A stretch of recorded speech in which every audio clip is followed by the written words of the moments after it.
मालिक ने एग्जाम्पल दिया, महाभारत के युद्ध में भीष्म पितामह, द्रोणाचार्य और कर्ण, इनका शरीर बाणों से छलनी क्यों कर दिया गया?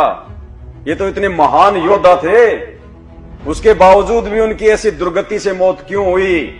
तो परमात्मा ने बताया कि महाभारत के युद्ध में उन्होंने सच को सच नहीं कहा। आंखों के सामने उनके जो है वो गलत होता रहा, उसके बावजूद उन्होंने सभा में खड़े होके सच कहने की, सही कहने की, जो है सत्य का पक्ष करने की उन्होंने हिम्मत नहीं दिखाई, जिस कारण से आगे चल के उनकी ये दुर्गति। तो परमात्मा ये सत्संग हमें क्यों सुना रहे हैं भाई? हमें क्या मतलब है?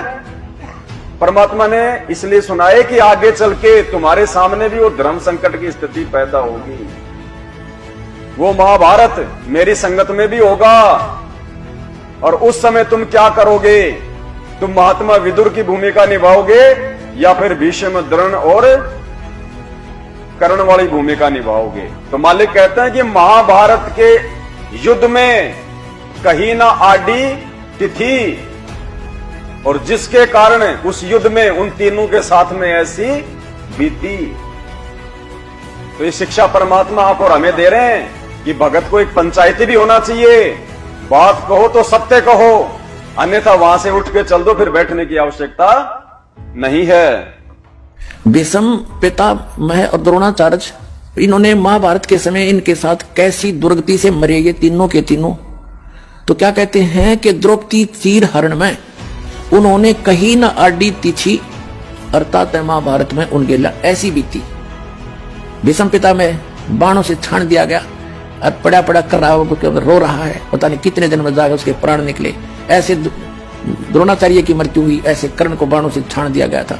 तो पुण्यात्माओं कहा कि द्रौपदी चीर हरण में कहीं न आडी तिथि, उन्होंने कुछ भी नहीं बोले, तात महाभारत में उनके साथ ऐसी बीती।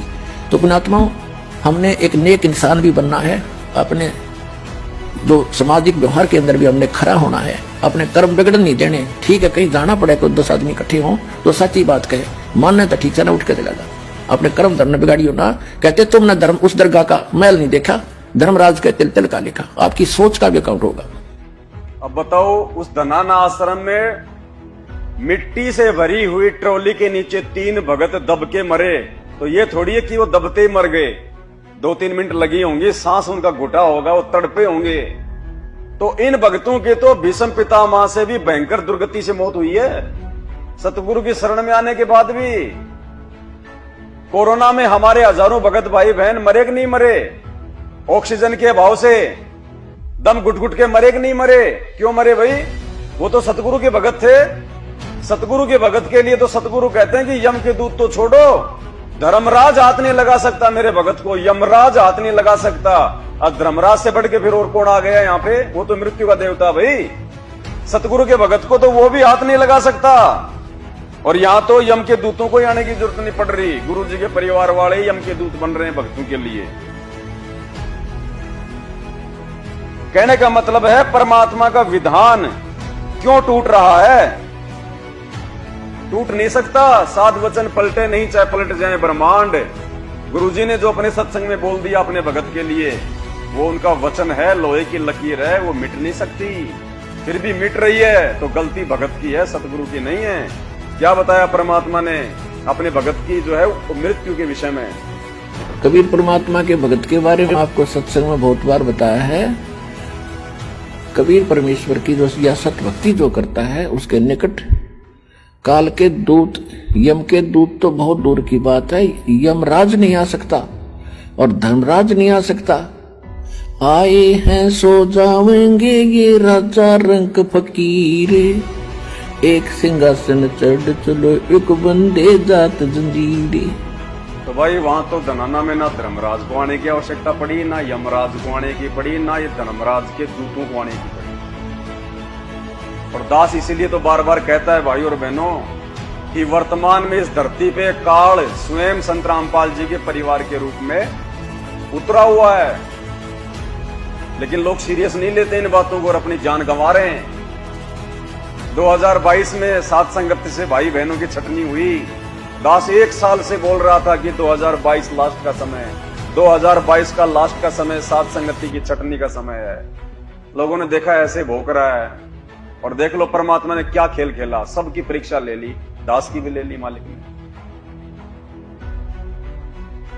तो ऐसा नहीं है भाई, मैं कोई अपनी मर्जी से नहीं बोलता साथ संगति में आके, ना मुझे अधिकार है, और अपनी मर्जी से बोलूंगा तो कोई पागल नहीं बैठे सामने जो मेरी हर बात को मान लेंगे।